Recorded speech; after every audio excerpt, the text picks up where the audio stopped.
Kickstart my bad life. So, I used to have the same drug dealer as one of the guys who invented Kickstarter. This Kickstarter guy and my drug dealer were fucking each other, but I don't think they were in any kind of real relationship, though what does that even mean anymore? Every time I went to go buy weed from her, this Kickstarter guy was always there, hanging out on his laptop, while my drug dealer painted or meditated or did yoga, or dramatically shared facts about her life in her living room.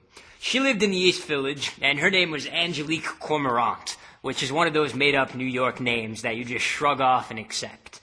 The thing that made her special was that she only had one eye.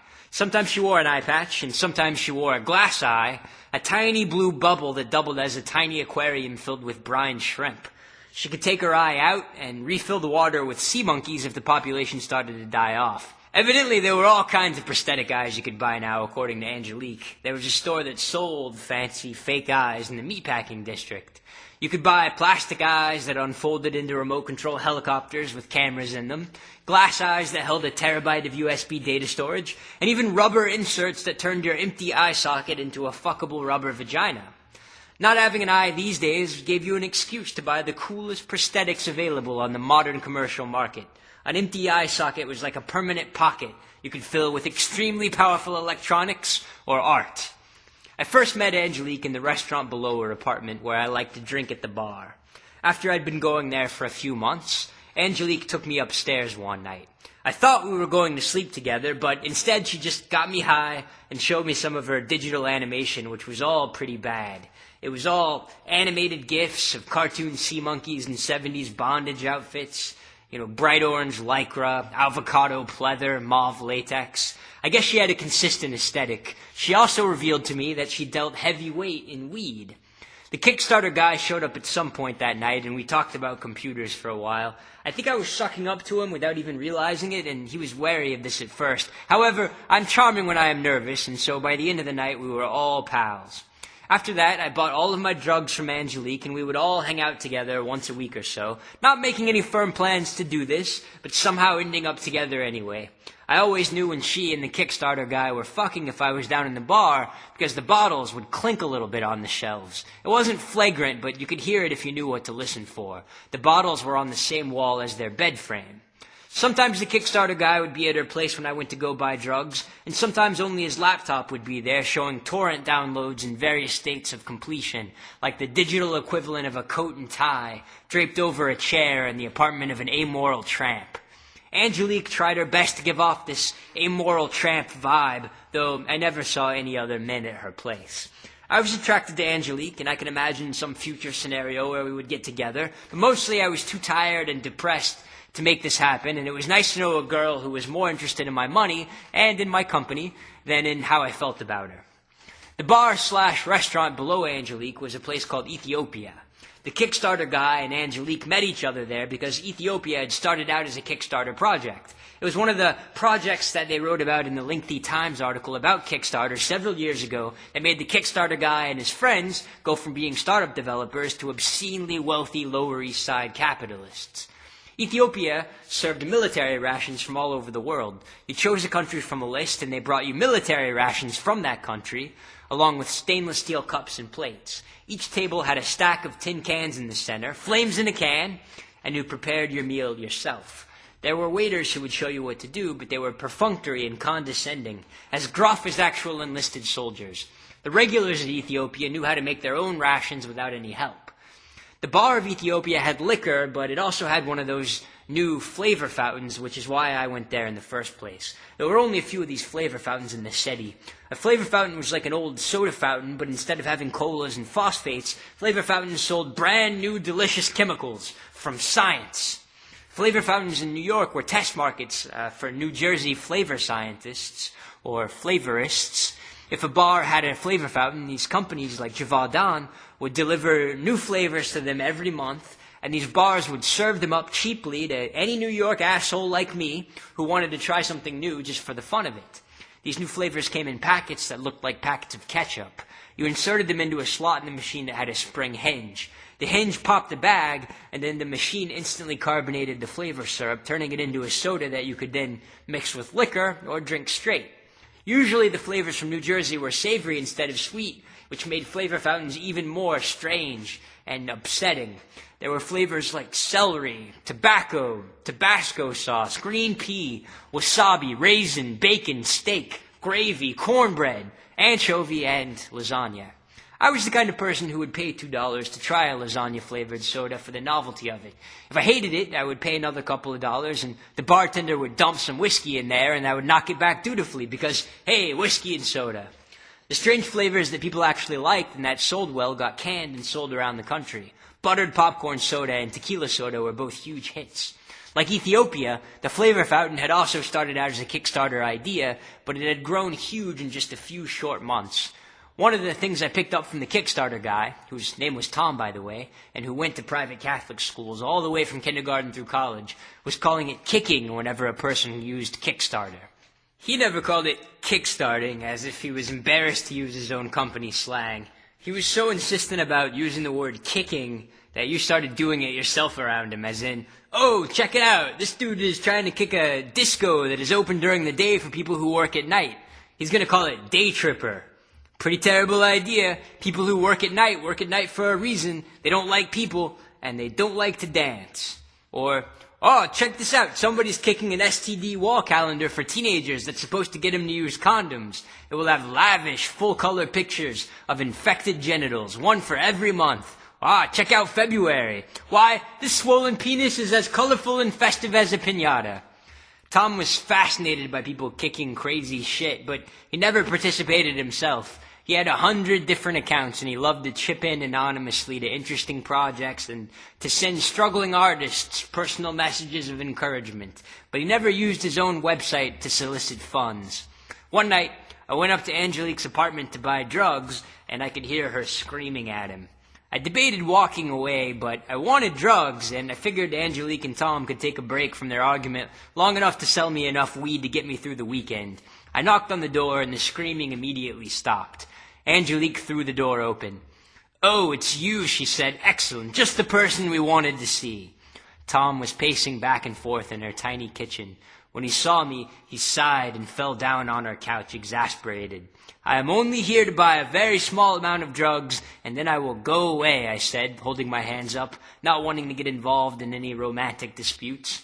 No, no, said Angelique. We need your opinion on something. Okay, I said, wincing, but I don't have very good opinions. Do you think I'm dumb? She asked. No, of course not, I said. I would never buy drugs from somebody who I did not think was of above-average intelligence. He's just trying to be nice, said Tom. He wants to have sex with you. You can't listen to his opinion. He will always take your side. Do you want to have sex with me, she asked. If that is what I have to do to get my drugs, then I am cool with it, I said. I am totally cool with it if you are trying to solicit me for prostitution. Know this for now, and know this for in the future. She leaned forward a little, showing her cleavage. I don't want to have sex with you right now, I said. I kind of just want to smoke weed and drink a soda that tastes like hickory smoked barbecue potato chips from childhood days. She tossed me a bag of weed, and I put some money down on her coffee table. Well, if that is all, I said. Tom thinks my Kickstarter ideas are dumb, she said. He thinks I'm full of dumb ideas. I'll bet he doesn't think that at all, I said, looking at Tom. Tom shrugged. Don't you want to know my dumb Kickstarter ideas, said Angelique. I didn't answer for an uncomfortable amount of time. Finally, I relented. Of course I do, I said. I have 3, she said. Tom hates all of them. I don't hate your ideas, said Tom. I just know my site. I know what gets funded and what doesn't. I don't want you to be disappointed. I'm trying to help you. My first idea, said Angelique, is a website where you plug in all the ingredients that you have in your pantry, and it tells you what recipes you can make. You know, so you don't have to go to the store and buy new things. It will tell you how to make the most of what you already have. Like, if all you have is water, flour, and old salsa, it will tell you how to make cracker nachos. It's not a terrible idea, said Tom, but it wouldn't work because people like buying special ingredients for crazy recipes. They like going down to the store to buy hearts of palm and turmeric and cream of tartar. It's like going on a quest for a magic sword. People only make recipes when they're trying to impress people, not because they don't know how to cook. They don't feel like they're impressing anybody when they aren't using magic ingredients. Okay, she said, I have more ideas. I think there should be a website where you can rate jobs anonymously, the same way that people rate restaurants or college professors. You know, where people can rant about their bosses or specific problems with their work environments. Instead of rating whole companies, people could rate specific franchise locations, sharing how much they make there, how much people tip them, what kind of insurance they get, how nice the bosses are, whether the kitchen is clean, whether they're being sexually harassed, everything. It would unionize everything instantly into one big union. Tom held up his hand, interrupting her. The kind of people who obsessively review things like restaurants, books, and professors are a whole different class of people than the ones who have shitty jobs. Your website is nice in theory, but it wouldn't lead to the kind of revolution that you're imagining. All jobs are bad. All jobs would get 0 stars from the people who work there. Fine, she said, exasperated. How about a website where people can do karaoke online? People wait by their webcams for their turn, watching other people sing. When it's your turn, the karaoke channel broadcasts the feed from your webcam, switching to you waiting at home. People can vote and comment on your song. The whole thing is recorded and available for download. People can do karaoke without leaving their bedrooms. This is genius. Tom shook his head. I think people like doing karaoke because they need something to do while they're out drinking in the world, said Tom quietly. Socially retarded isolates did not like karaoke. My ideas aren't dumb, said Angelique. Your website is dumb. It is begging. Your website is a website for middle-class people who want to beg their friends for money instead of working. Your website makes begging available to the cowardly masses. Begging is hard, said Tom. Homeless people have to be shrewd and smart. Bullshit, said Angelique. Honestly, I've heard homeless people with better ideas than yours, said Tom with controlled malice. I've heard better ideas for companies from crazy people on trains. You're such an asshole, said Angelique, looking at the ground, her eyes bulging in red. You're such an asshole. I will prove it, said Tom. I will prove that your ideas aren't special. Come on. We will take one of your ideas, we will put it up against a homeless person's idea, and we will see which one gets funded faster. You want to compete? I say you should have the chance. He stormed out of the apartment. She locked the door behind him, breathing heavy, gritting her teeth. She stared at the door for several minutes, unmoving, while I sat on the couch with my hands on my knees, afraid to say anything, wondering if it would be okay to sneak away now. I carefully put the bag of weed in my pocket, trying not to draw her wrath with any sudden movements. All I wanted was a cheddar cheese soda, and maybe some rations from Finland. Finally, the handle of the apartment door began to twist furiously, clicking as it turned back and forth. Then there was a loud knock. "Let me in," shouted Tom. "You have to let me in." "Go away," shouted Angelique. "Come back, never." "My laptop is still in there," he said calmly. "I need it. I will just get it and go." I wasn't sure if this was the game they played all the time or if this was a real fight. She sighed and opened the door for him. Tom stormed into the room, followed by a man in a hoodie with a scraggly beard and an unironic smell. He was about 50 years old. Hey, said the man, grinning at us both. "This is a real nice place." "This is Scoozy," said Tom. "He was hanging out down on the corner, and I told him he could hang out with us for a while." "Oh, fuck you," said Angelique, going away to hide in her room. She was so pissed that she was starting to cry. As she fled, her glass eye slipped out of its socket on a flood of tears, bounced off of her knee, and landed on the rug. "Hey, your eye," I said. She responded by slamming her bedroom door. I picked up her eye and put it on the coffee table. The sea monkeys swam around like farm animals caught in a tornado. Tom had reached the point where he was so excited about executing his cruel plan that he did not realize that he had gone too far. I was paralyzed and didn't know whether to stay or to go. Scoozy looked at me. We were on the same level here. We were both unwilling participants in a drama that we both did not understand. I shook his huge hand. It was like shaking hands with somebody wearing a baseball glove. Scoozy sat down in a recliner, gingerly, as if sitting down lightly would keep his unironic smell from grinding into the upholstery. His shoes were encrusted in mud, but the mud was so thick and old that he didn't leave any marks on the floor. "Scoozy, we need your help," said Tom, sitting down in front of his laptop. "We need to figure out what kind of business you want to make, and then we're going to use the internet to get you some money for it. I run a company called Kickstarter, and that is the sort of thing we do." "I don't understand," said Scoozy. "It's a website where people can ask for money for projects from their friends, family, and strangers on the internet," said Tom. "We want to know what good ideas you have for projects. Then we will try to get money to make this idea happen." "I don't have any good ideas," said Scoozy, frowning. "If you have a good idea, people will pay you to help make your dream come true," said Tom. Scoozy didn't say anything for a long time. He licked his thin lips. "Oh, so it's begging," said Scoozy. "I understand that. Why didn't you just say it was begging? You want me to help you beg.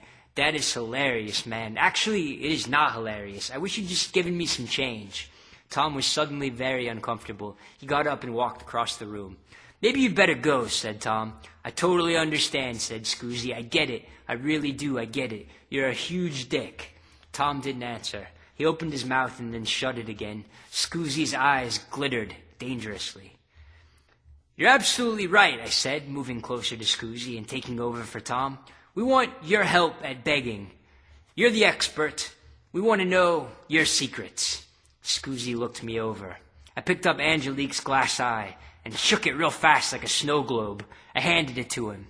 He looked into the depths until a slow grin formed on his hard face. "You just need to create a webpage full of problems that sound true," he said.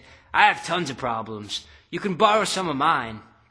"Yes," I said, "and if these problems are bad enough, people will give us real money. We set an amount to reach, and if enough people donate so that we reach that amount, then we get all the money, like winning the begging lottery. That is how Kickstarter works." Scoozy searched my eyes. Suddenly, he was excited. He leaned forward, squinting at me. "What happens if you don't reach your quota?" said Scoozy. "I know all about quotas. If you don't reach your quota, you don't get any money at all," I said. "That gives people an incentive to donate. They want to help you reach your goal so that you get all the money you've been promised by other people." Scoozy thought about this. "I don't think it's incentive enough," he said. "That's not how people work." Tom had a glazed look on his face. He wasn't paying attention to us anymore. In the back bedroom, we could hear Angelique sobbing. The noise finally seemed to be reaching Tom. Scoozy gave Angelique's glass eye to Tom, who held it like a newborn baby. "Thank you," said Tom quietly. "I think there should be bigger stakes," said Scoozy. "I think you should hold your bad life hostage if you want real cash. You should tell people that if you don't get the money, you'll kill yourself. I think about killing myself all the time. I wonder what my life is worth on the internet. Probably not very much, right?" "That's a good question," I said, nodding. "How much money do you think it would take to change your life forever?" Scoozy thought about this. "I think if I had 100 grand, I could take care of some shit for real. I wouldn't just spend it on drugs either, though there'd be some of that. I would get my teeth fixed so they aren't in pain all the time. My back molars are fucking agony, man. I got these cysts in my gums. Then I would get myself a place to live. I think if I had an apartment and I was doing the program, it would be much, much easier than if I was doing the program on the street or trying to do it from a halfway house full of losers. I'm not a loser. I got a college degree, man. In nutrition." He looked at me sideways. I tried to keep a straight face, but I couldn't help myself. Luckily, we both started laughing at the same time. "Niacin," said Scoozy. "People need more niacin. Nobody gets enough niacin." Tom ran out of the room to go comfort Angelique, holding the glass eye in front of him like a hot pie, leaving Scoozy and I alone with his laptop. I opened a webpage and tabbed over to Kickstarter. Tom's login info was still up on the page, so I just clicked enter and logged myself in under one of his accounts. I started a new project. "Smile, Scoozy," I said. He gave me 2 thumbs up. I took a picture of Scoozy with my phone and emailed it to myself. "So this project is going to be called Scoozy's Bad Life," I said. Scoozy looked over my shoulder as I typed. I uploaded the picture of him grinning at me. "This guy Scoozy, who lives on the street, is going to kill himself if he doesn't get $100,000 from you to fix his bad life," I said as I typed it. "How are you going to do it, Scoozy?" "I guess I will jump in front of a train," said Scoozy. "Late at night, though, so people aren't late for work." "He will jump in front of a train," I said. "Okay, time for some bullet points. What makes your life so bad?" "I can type, you know," he said. I got out of the way, reading over his shoulder. According to what he wrote on Kickstarter, Scoozy had no family that would speak to him. He mainly ate trash and oily fish that he managed to haul out of the Gowanus, and he was missing several toes thanks to diabetes. He hadn't had sex in 3 years, and the last time he had sex, it was against his will in a train station, and there had been bleeding that lasted for 6 months. Scoozy had a kid from his first wife who also wouldn't speak to him. His kid was partially deaf and had learning disabilities because Scoozy hadn't taken her to a doctor when she got a bad ear infection as a toddler because he didn't want to pay the doctors the money that he was making as a barback. Scoozy had spent several years in prison, and he was also really good at the arcade version of Street Fighter II. According to Scoozy, he was unbeatable when he played as Chun-Li, and he challenged anyone in the world to prove him wrong. His teeth always hurt like a straight-up bitch on account of the cysts in his gums. He didn't mind what he drank as long as it got him drunk. He thought New Yorkers were the best people on planet Earth. He didn't like British people or Europeans. He liked the Mets. He didn't like hip-hop because the lyrics were too fast, though he had no problem with black people ordinarily. When he was done, Scoozy moved aside and let me read the page. "Perfect," I said. I put the page up. There was no moderation necessary because it was Tom's account. "Now what?" asked Scoozy. "Now we just wait for the money to roll in," I said. "You got a month to make your 100 grand. Or I throw myself in front of a train," he said. "Yeah," I said. "I might have done that anyway for free," said Scoozy. "Now I have a goal." Scoozy copied down the URL for the Kickstarter page and thanked me. I told him I would help him get the money out if we made our quota. That was when he offered me a percentage. 10%. I told him I wouldn't take it, but he insisted. 10 grand was a lot of money. I accepted. We shook hands again. He also said he knew some other people where he spent his weekends who were even more down and out than he was. I told them I would come by and see them too. "They want to kill themselves anyway," said Scoozy. "They're always talking about it. They might as well get some kind of valuation first, right? Maybe there can even be Kickstarter pages that help people pay for their inevitable funerals." I gave him my phone number, and he gave me a card for the shelter where he slept on weekends. I let him out, locked the door after him, and then waited for a few minutes, thinking maybe Tom and Angelique would come out now that he was gone. But Tom and Angelique were talking softly in the next room. I heard laughter and then soft cooing noises. I rolled myself a joint, smoked it, and then went downstairs to the bar of Ethiopia. I looked over the new flavors this week from New Jersey, and I ordered a tuna fish sandwich soda.